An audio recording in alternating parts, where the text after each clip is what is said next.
the Galactic Council's pride. The void of space stretched endlessly in all directions, filled with the cold light of distant stars. In this vast emptiness, a fleet unlike any other moved with perfect precision. 2,000 ships of the Vilethron.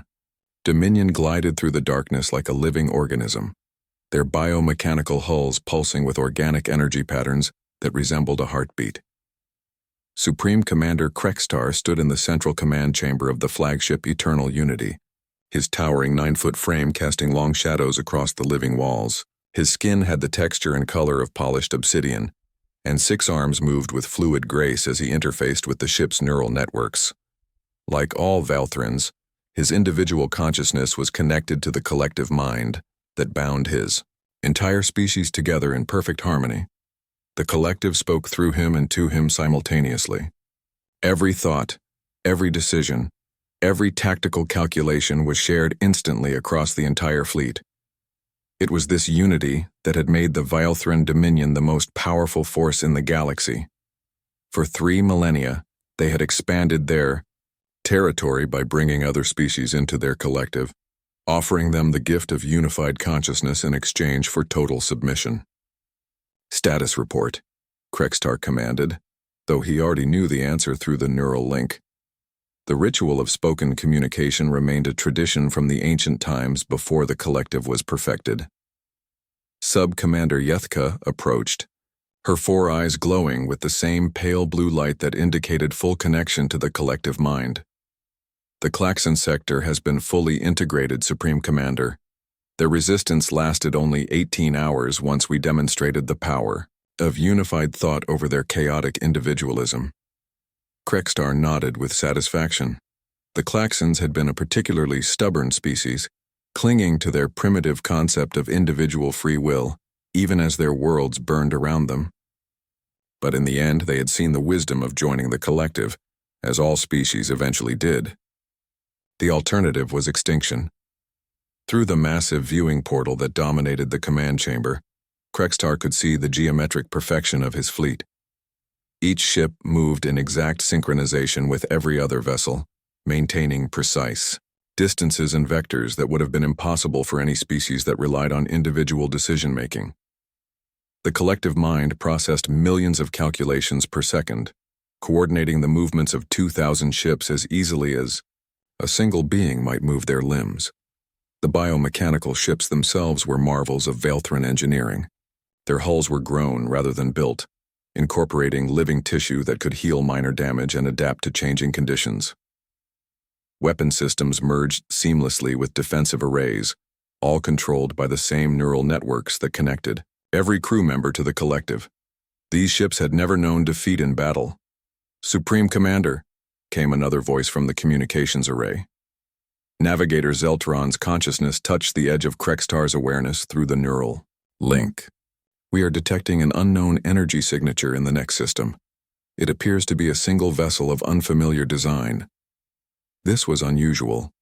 The Velthron star maps cataloged every known species and their technological capabilities. After 3,000 years of conquest, there were very few surprises left in the galaxy. Krextar felt a ripple of curiosity flow through the collective mind as thousands of other consciousness focused their attention on this anomaly. Display the sensor data, Krextar ordered. The viewing portal shimmered and transformed into a tactical display showing the nearby star system. At the edge of sensor range, a single blip moved slowly between the outer planets. The ship's energy signature was unlike anything in Velthron databases. It seemed to be cobbled together from multiple different technologies, with power sources that fluctuated in seemingly random patterns. Analysis? Krextar asked, though the collective was already processing the data. The vessel appears to be a cargo ship of some kind, Yethka reported. Hull composition includes metallic alloys common to several known species, but the overall design is unprecedented. Energy output suggests primitive propulsion systems, possibly chemical or early fusion technology. Krextar felt amusement ripple through the collective. A cargo ship with primitive technology posed no threat to the mighty Velthron fleet. Still, unknown species required investigation and eventual integration. The Dominion's goal was to bring all intelligent life under the guidance of the collective mind. Set course for intercept, Krextar commanded. Deploy standard first contact formation. The order flowed instantly through the neural network to every ship in the fleet. Within seconds, 2,000 vessels had adjusted their trajectories to converge on the unknown ship. They moved with the deadly grace of a school of predatory fish, each ship knowing exactly where every other ship would be at any given moment. As the fleet drew closer, more details became apparent about the strange vessel. It was indeed a cargo ship, roughly cylindrical in shape with various modules and antenna arrays attached at seemingly random points. The hull showed signs of extensive modification and repair, with patches of different materials covering older damage. To Vilethran eyes accustomed to the elegant biomechanical curves of their own ships, the alien vessel looked like a collection of scrap metal barely held together. Primitive does not begin to describe this technology, Subcommander Yethka observed through the collective link. How did such a species develop interstellar travel with such crude methods? Krextar shared her puzzlement. The ship's engines were clearly inefficient, its hull design offered poor protection, and its weapon systems were laughably weak. Yet somehow this species had achieved faster-than-light travel. It was an interesting puzzle that the collective would enjoy solving once the ship's crew had been integrated. Open communication channels, Krextar ordered. Standard integration protocol. The Vilethran fleet arranged itself in a perfect sphere around the cargo ship, each vessel positioned to prevent any possible escape route. The formation was a masterpiece of tactical coordination that showcased the power of the collective mind. No individual-based species could have achieved such precision. On the bridge of the cargo ship Starbound Wanderer, Captain Elena Vasquez stared at her sensor displays in disbelief. She was a woman of medium height with graying brown hair pulled back in a practical ponytail, and her weathered face showed the lines of someone who had spent decades in space. Her ship was old and patched, but it had carried her safely through the galaxy for 15 years of independent cargo hauling. "Marcus, are you seeing this?" she called to her companion, Dr. Marcus Chen, who was hunched over a portable scanner in the corner of the small bridge. Dr. Chen looked up from his xenobiological research samples, his dark eyes widening behind wire-rimmed glasses as he took in the tactical display. He was a thin man in his 40s who had joined Elena's crew 6 months ago to study alien life forms in the Outer Rim territories. "Elena, those ships, there are thousands of them. I've never seen anything like this formation." The two humans watched in amazement as the alien fleet completed its encirclement. Each ship was massive, easily 10 times the size of the Starbound Wanderer, and their organic-looking hulls seemed to pulse with internal light. The precision of their movements was both beautiful and terrifying. "Incoming transmission," announced the ship's simple AI system. Elena activated the communication array, and the main screen flickered to life, showing the bridge of the alien flagship. The creature that appeared was unlike anything in human databases. Tall and imposing, with obsidian black skin and 6 arms that moved with fluid grace, Supreme Commander Krextar gazed at the humans with obvious curiosity. "Unknown vessel," Krextar spoke, his voice carrying harmonics that suggested multiple beings speaking in perfect unison. "You have entered Vilethran space. I am Supreme Commander Krextar of the Dominion Fleet. State your species designation and prepare for integration into the collective mind." Elena exchanged glances with Marcus before responding. "This is Captain Elena Vasquez of the human vessel Starbound Wanderer. We're just passing through on a cargo run. We're not familiar with your territorial claims, but we're willing to alter course if needed." Krextar's expression showed confusion that rippled through the entire collective. The human captain was speaking as an individual, making decisions without consulting a higher collective consciousness. This was beyond primitive. It was incomprehensible. "Captain Vasquez," Krextar said slowly, "you speak as though you make decisions independently. Where is your connection to your species' collective consciousness?" "Collective consciousness?" Elena repeated, genuinely puzzled. "I'm not sure what you mean. I'm the captain of this ship, so I make the decisions for my crew. That's how humans operate." The implications of this statement sent shockwaves through the Valthran collective mind. A species that operated without unified consciousness was not just primitive, it should have been impossible. How could they coordinate any complex activities? How could they achieve interstellar travel without the perfect unity that the collective provided? This is unacceptable, Krextar declared. No species can function efficiently without collective unity. You will submit to integration immediately. Your individual consciousness will be preserved within the greater collective, and you will finally understand the peace of unified thought. Elena felt a chill run down her spine. She had encountered aggressive alien species before, but this was something different. These beings didn't seem to want to destroy humanity. They wanted to absorb it into something larger. Commander Krextar, I appreciate your offer, but humans value our independence. We prefer to make our own choices, even if they're not always perfect. The response sent another wave of confusion through the collective. The human captain was refusing integration, but not out of fear or aggression. She seemed to genuinely prefer the chaos of individual decision-making over the perfection of unified consciousness. Sub-Commander Yethka leaned toward Krextar, her thoughts flowing through the neural link. Supreme Commander, perhaps their primitive minds cannot comprehend the benefits of collective unity. Should we begin forced integration procedures? Krextar considered this option. Forced integration was sometimes necessary with particularly stubborn species, though it usually resulted in damaged consciousness patterns that took time to repair. But these humans presented a unique puzzle. Their individual-based thinking was so alien to Valthran understanding that he wanted to study them further before integration. Humans, Krextar said, your refusal of integration is noted but irrelevant. The Valthran Dominion has brought order to thousands of species across the galaxy. You cannot continue to exist in your current chaotic state. However, I am curious about your species' development.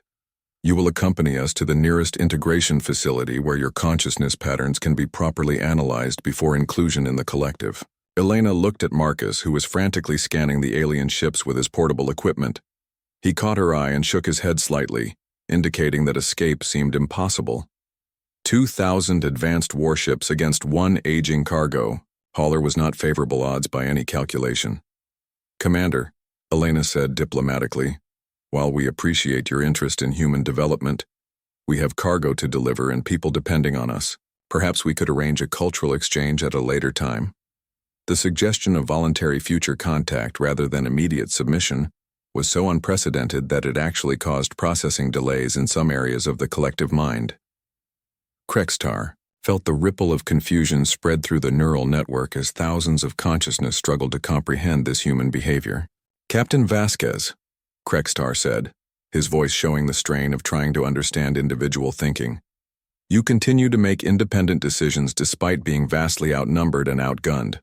This behavior serves no logical purpose.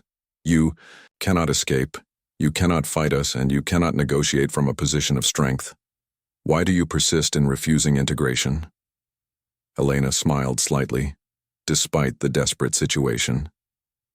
Because that's what humans do, Commander. We make our own choices right or wrong, and we live with the consequences. It's not always logical, but it's who we are. Dr. Chen suddenly looked up from his scanner, his eyes wide with excitement and concern. Elena, he whispered urgently, I'm reading massive neural activity from their ships. It's like they're all connected to a single brain. But there's something else. The connection has limitations. Elena kept her expression neutral while processing this information. If Marcus had discovered something about their captor's technology, it might provide options she hadn't considered. Commander Krextar, Elena said, stalling for time.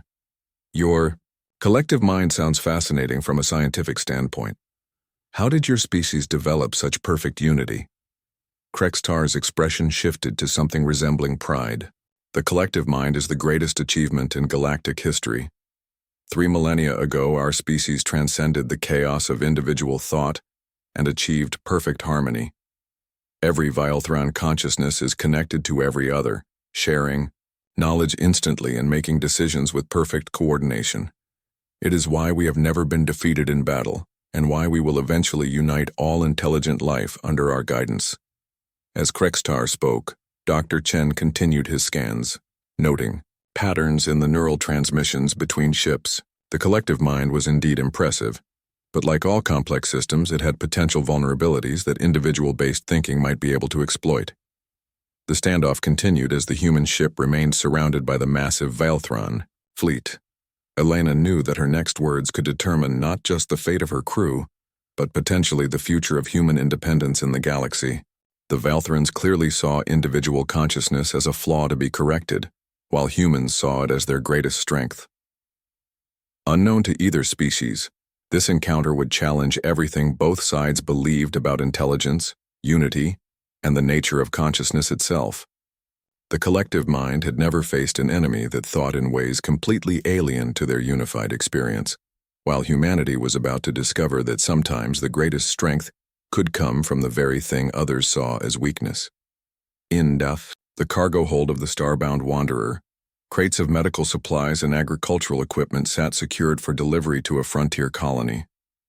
Elena had made a promise to deliver those supplies to people who desperately needed them, and she wasn't about to let anyone, no matter how advanced, stop her from keeping that promise. It was a very human way of thinking, and it was about to collide head-on with the most powerful force in the galaxy. The impossible victory. The tension in space was palpable as the massive Valthron fleet maintained their perfect sphere formation around the small human cargo ship. Supreme Commander Krextar waited for the humans' response, confident that logic would eventually prevail over their strange individual thinking. Through the collective mind, he could feel the curiosity of thousands of other consciousness, all focused on this unprecedented situation.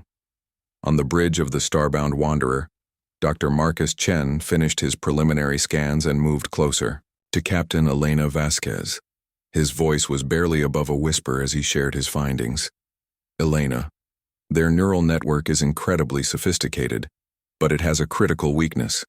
The collective mind processes information by achieving consensus among all connected consciousness. When they encounter something completely outside their experience, it causes processing delays while they try to reach agreement. Elena nodded slightly, her mind already working on the implications. How long are these delays? Based on what I'm seeing. Anywhere from seconds to minutes, depending on how alien the concept is to their collective understanding. And Elena, there's something else. Not all of their crew members show the same level of neural integration. Some individuals have weaker connections to the collective. This information sparked an idea in Elena's engineering mind. Every system had redundancies and failure points, and even the most advanced networks could be disrupted if you knew where to apply pressure. She just needed to buy time to think of a solution. Commander Krextar, Elena said, returning her attention to the communication channel. Before we discuss integration further, I'm curious about something. How do you handle disagreement within your collective? The question caused exactly the kind of processing delay Dr. Chen had described. Disagreement within the collective was theoretically impossible, but the human captain had asked about it as if it were a natural occurrence. Krextar felt the neural network buzz with confusion as thousands of minds tried to formulate a response to an impossible concept. There is no disagreement within the collective, Krextar finally answered. Perfect unity eliminates the inefficiency of conflicting viewpoints. All consciousness work toward the same goals with complete harmony. But what if you're wrong about something? Elena pressed. What if there's a better solution that no one in the collective has considered? This question caused an even longer delay. The concept that the collective mind could be incorrect about anything was so fundamentally alien to Valthron thinking that several ships actually began to drift slightly out of formation as processing power was diverted to resolve the logical paradox. Dr. Chen watched his scanner with growing excitement. Elena, their formation is becoming unstable. The neural processing delays are affecting their coordination. Elena saw her opportunity. Marcus, get to the engine room and prepare for emergency modifications. Remember that adaptive cooling system you were designing for the hyperspace motivator. Now would be a good time to test it. Elena, that system is completely theoretical. If it fails, if we don't try it, We'll spend the rest of our very short lives as part of their collective. I'd rather take the risk. Dr. Chen nodded and rushed toward the engine room, his xenobiology background proving useful in unexpected ways as he prepared to modify their ship's systems with techniques inspired by adaptive biological processes. Meanwhile, on the Velthran flagship, Sub-Commander Yethka was experiencing something unprecedented. As she monitored the human communications, she found herself wondering what it would be like to think independently, to make decisions without the comforting presence of the collective mind. The thought was terrifying and exhilarating at the same time. Sub-Commander Yethka, Krextar called, noticing her distraction through the neural link. Your consciousness patterns are showing irregularities. Report your status. Yethka hesitated, which was itself unusual for a fully integrated Velthran. Supreme Commander, I am experiencing curiosity about individual consciousness. The humans seem to function despite their lack of collective unity. How is this possible? Krextar felt alarm ripple through the collective. Individual curiosity that operated outside the neural network was a sign of potential integration failure. It had happened before, during the early days of the collective, and it had always been treated as a malfunction to be corrected. Sub-Commander, you will report to the neural alignment chamber immediately for consciousness recalibration, Krextar ordered. But Yethka found herself doing something no fully integrated Velthran had done in 3 millennia. She refused. Supreme Commander, I wish to continue observing the humans. Their behavior patterns may be important for successful integration procedures. The refusal sent shockwaves through the entire fleet.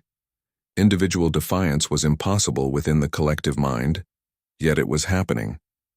Other crew members began to experience similar moments of independent thought, creating cascade failures in the neural network.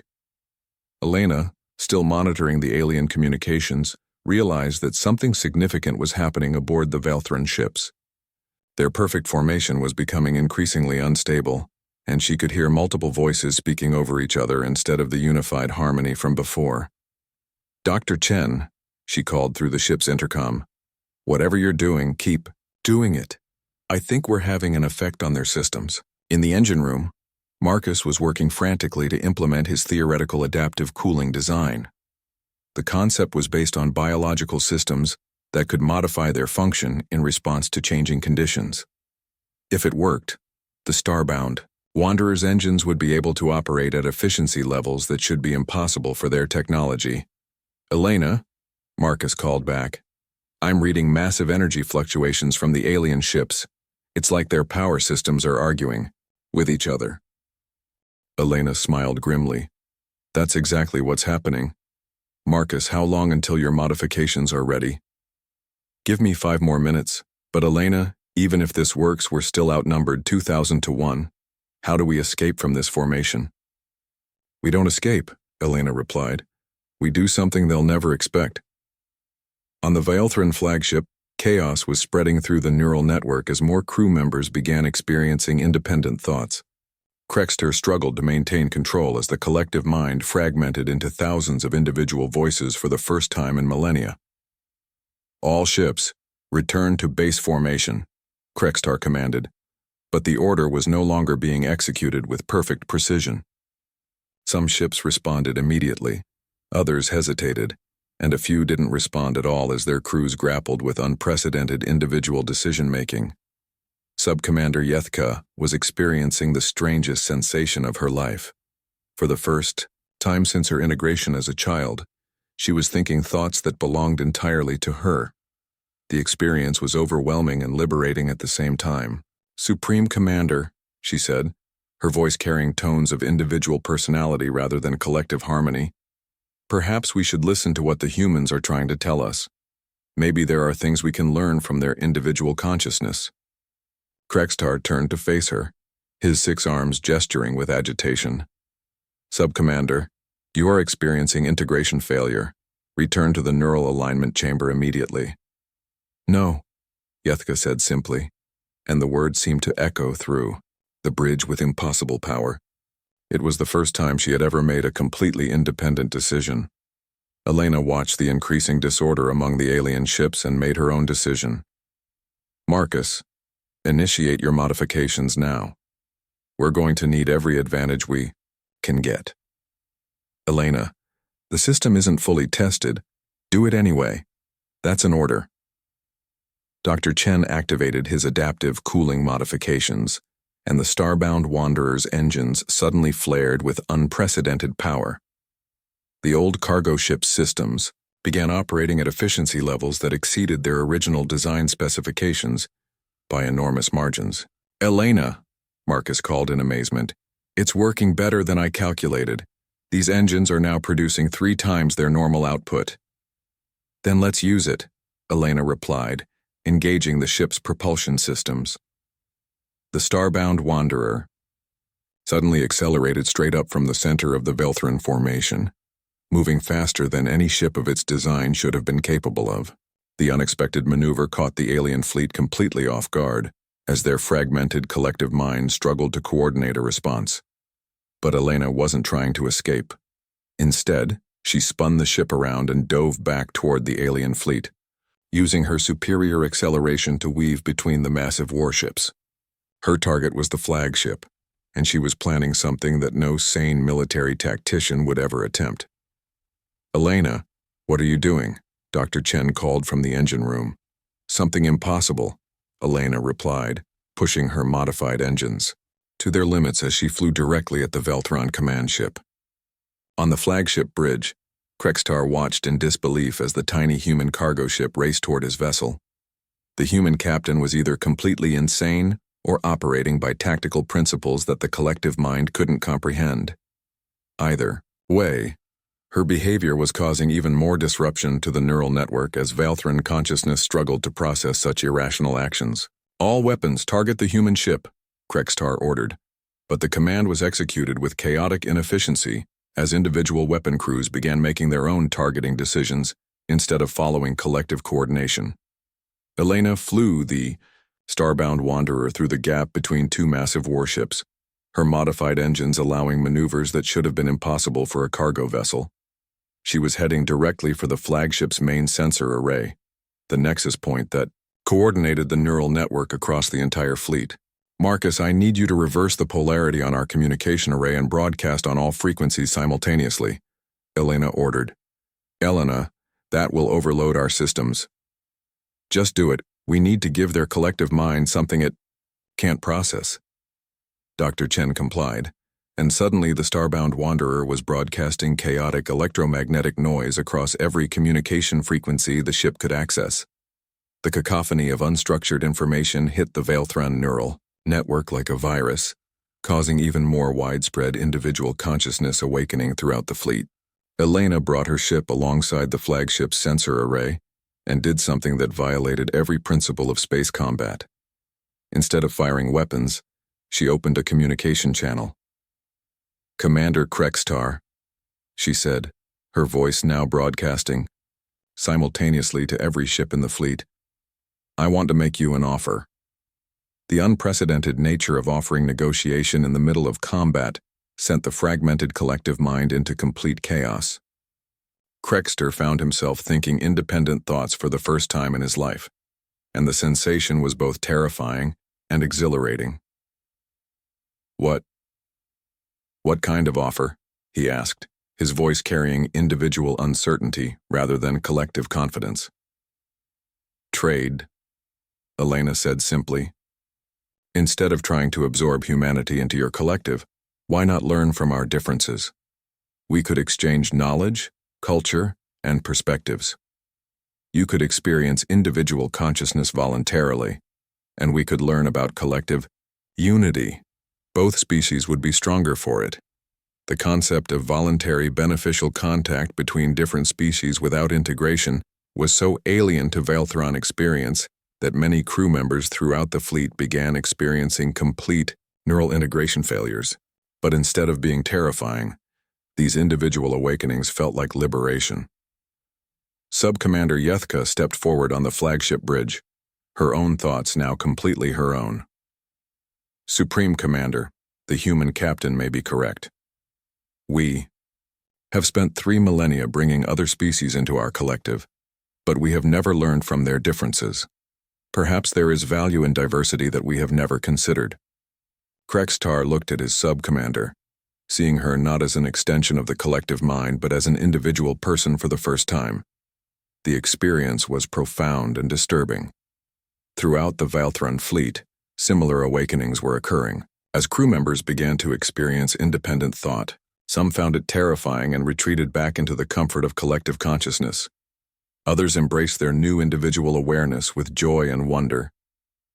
Elena maintained her position near the flagship, her ship's engines ready for escape, if necessary, but her communication channel remaining open. "Commander, I know this is difficult for your people. Individual consciousness can be scary when you're not used to it, but it doesn't have to mean chaos or conflict. Humans have learned to work together while maintaining our individual identities. We could teach your people how to do the same." Dr. Chen's voice came over the intercom from the engine room. "Elena, I'm reading massive changes in their neural network patterns. Some ships are completely disconnecting from the collective, while others are strengthening their connections. It's like they're choosing for themselves." Krextar felt the fragmenting of his fleet through the failing neural network, but he also felt something new. Individual choice, individual responsibility, individual growth. The sensations were overwhelming, but they were also strangely appealing. "Captain Vasquez," he said slowly, his voice carrying new tones of personal uncertainty, "your proposal is interesting. But how can we know that individual consciousness will not lead to chaos and conflict as we have always believed?" Elena smiled, recognizing the genuine question behind the words. "Because chaos and conflict aren't the natural result of individual thinking, Commander. They're the result of individuals who don't know how to work together. Humans have learned that our differences make us stronger when we combine them properly. We could teach your people the same skills." Across the Valthran fleet, the great experiment in forced unity was beginning to crumble as thousands of individuals made their first independent choices in millennia. Some chose to return to the collective, others chose complete independence, and many chose something in between, maintaining connection while preserving individual identity. Sub-Commander Yethka made her own choice, stepping up to stand beside Krextar as an individual rather than an extension of the collective mind. "Supreme Commander, I believe we should accept the human captain's offer. For 3,000 years we have grown through absorption. Perhaps it is time to try growing through cooperation." Krextar looked at his sub-commander, then at the human ship that had somehow defeated the most powerful fleet in the galaxy without firing a single weapon. Elena Vasquez had accomplished something impossible, not through superior technology or overwhelming force, but through the simple power of individual choice and the courage to offer friendship to enemies. "Captain Vasquez," Krextar said, his voice now carrying the weight of individual decision rather than collective certainty, "the Valthran Dominion accepts your proposal. We will learn from each other, and perhaps both our species will become something greater than we could achieve alone." Elena felt relief wash over her as she realized that her desperate gamble had actually worked. "Commander, I think this is the beginning of something wonderful for both our peoples." As the starbound wanderer departed the system with safe passage, guaranteed by the transformed Valthran fleet, Dr. Chen joined Elena on the bridge with a look of amazement on his face. "Elena, do you realize what you've done? You've just changed the course of galactic history. The Valthran Dominion will never be the same." Elena looked back at the alien fleet, now scattered in individual formations as each ship's crew made their own choices about how to proceed. "Marcus, sometimes the best way to win is to help your enemy discover that they don't have to be your enemy at all." In the cargo hold, the medical supplies and agricultural equipment remained secured and ready for delivery to the frontier colony that desperately needed them. Elena had kept her promise to deliver the supplies, and in doing so, she had also delivered something far more valuable to the galaxy: the knowledge that different ways of thinking could coexist and strengthen each other. The lone human cargo ship continued on its journey, carrying not just supplies but also the seeds of a new era of cooperation between species. Behind them, the Valthran fleet began the long process of rediscovering what it meant to be individuals, while still maintaining the bonds of community that had made them strong. Humanity had faced the most powerful force in the galaxy, and emerged victorious, not through conquest, but through the simple courage to remain true to themselves and offer others the chance to do the same. It was a very human victory, and it would echo through the stars for generations to come.